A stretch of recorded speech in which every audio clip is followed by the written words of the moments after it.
Love is a beautiful thing. And you know the way it's raining right now, and you and the love of your life are just cuddling in the rain, as long as mnaishi fourth floor, what do the floods have to do with you? Life is good, and you're building these castles in the air, and you're thinking long term, oh, we're going to be in love together, we're going to get married. This is good. This is what I've been dreaming about.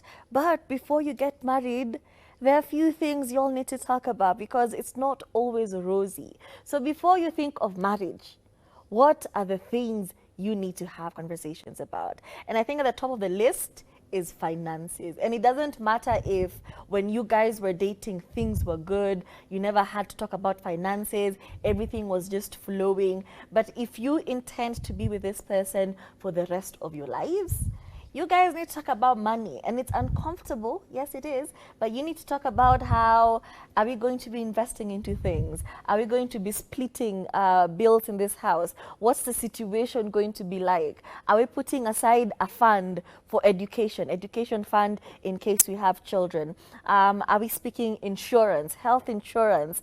Are we speaking setting aside money to buy a car, to invest in property together, to move to a new house because we are getting a family, we are growing a family, so we need to expand our house?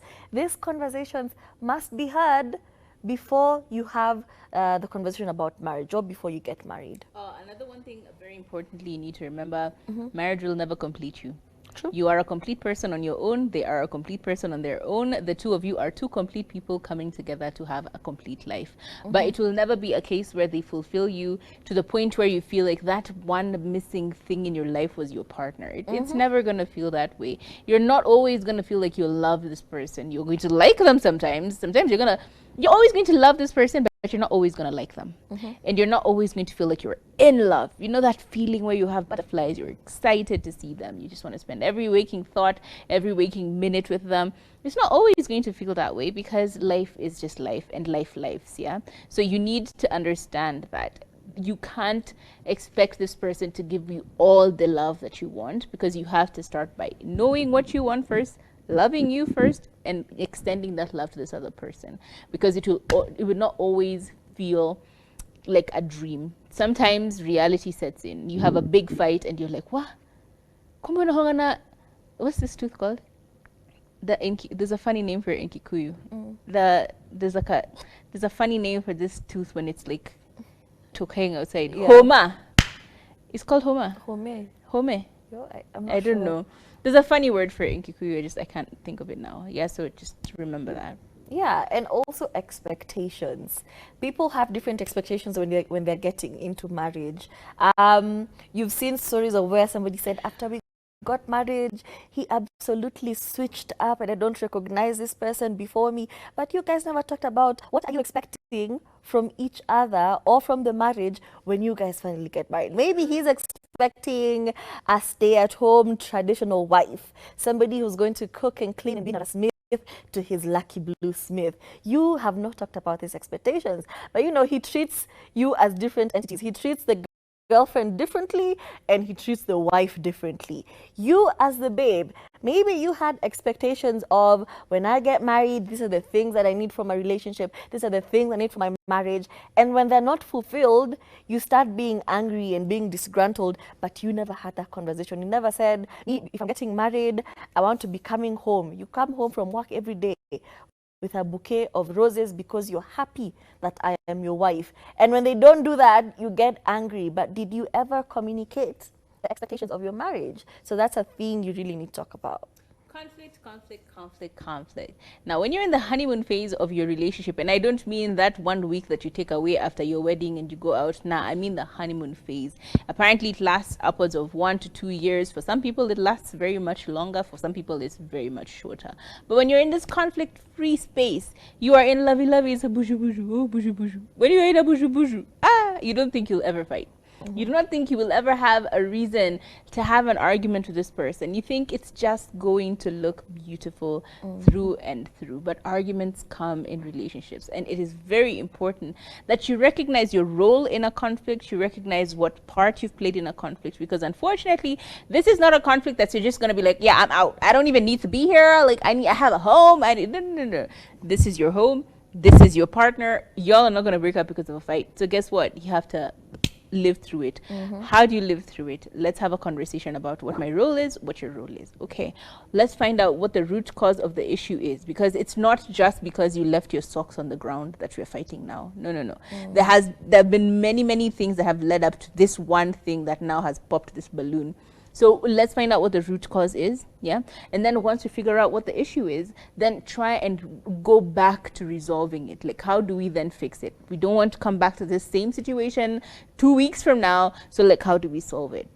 Have contingency plans and then figure it out from there. And I promise you, the next time you have a fight, it's probably not going to be the same fight, because you already know how to deal with that fight. And once you know how to deal with that fight, you never go backwards. You always move forward. Bigger, more huge challenges, but still, once you resolve them in the correct way. And also family members. My advice for you is, before you get married, please know the type of family and the family dynamics involved in your partner's life. Because sometimes you guys wait until you're married, you've secured the bag. No, this is my husband. And then you find out that some of the themes are recurring from when they were young. The people they grew up around, you see those things coming around, and now you're shocked, but you're already married. There's nowhere you're going now. You're locked in for life. And now these are things you have to live with. So before you get married, please know the type of family your partner comes from.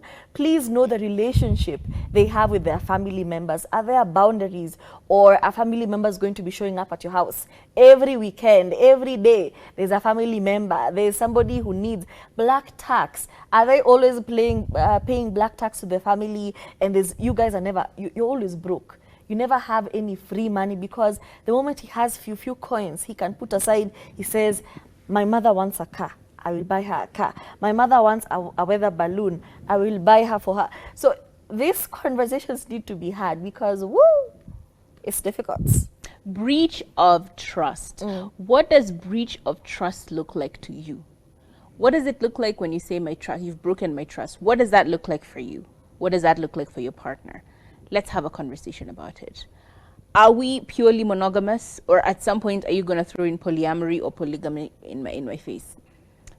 And when that happens, how are we supposed to deal with it? Some people actually have very stringent rules and just clear lines of, look, if you're flirting with someone, that's a breach of trust. If you are trying to have a conversation with someone else, breach of trust. If you are trying to, I don't know, sleep your way through other people, or even indulge any conversation that's a little too close to comfort for me, that's a breach of trust. And for some people, it's just like, you slept with someone else, I'm out. For some people, it's like, you slept with someone else once, okay, I can forgive you. You slept with them twice, I'm out. Like, breach of trust, what does it look like for you? You know, if we agree on something and you fall back on this, is that a breach of trust? If we said, let's have date night, for example, and you call me and you tell me, hey, I'm busy, I can't actually do it tonight, and I'm feeling vulnerable, does that mean you've breached my trust? Like, let's look at it and dissect it and have conversations about what it looks like for different people, so that you're able to also understand what it calls for when you're getting into this marriage. Not just like blindly saying, she'll forgive me, or he'll forgive me, but really they have a huge boundary about that one thing. And at the beginning of this conversation, Kathomi did mention that you are coming into this marriage and this partnership as your whole individual. And with that comes with, do you know what triggers you? Do you know the kind of issues you have? Do you know what makes you happy? What makes you you? And this comes in handy when you guys are trying to solve problems. When there's a disagreement, what do? Do you immediately call it quits? Are you an avoidant? Conflict arises, you shut down, you don't want to communicate about it? Or are you one of those people where you guys disagree on small things? You're like, my father did not chase me away, I'm going back to my father's house. If you're that kind of person in the relationship, of course, it's never going to work.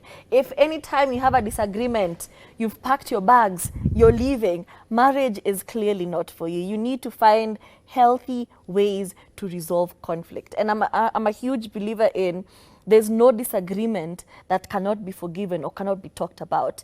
But there's an exception. If the disagreement is about one person becoming abusive. If there's abuse involved, please, you do not need to solve anything, because this is a repetitive thing. If somebody was abusive to you one time, trust me, they're going to do it again. So unless there's abuse, you could live. Yeah, and it's any form of abuse. Let's not say physical harm is the only form. We're talking about actual verbal abuse. People who talk to you and talk down to you to the point where you're looking at yourself and you're like, wow, every single day a little bit of you is chipped away. Financial abuse and economical abuse. There are people who will literally control your life based on how you guys deal with finances. They know they have the power. Oh, you are going to lick their boots just so you can be able to get a scrape out of them.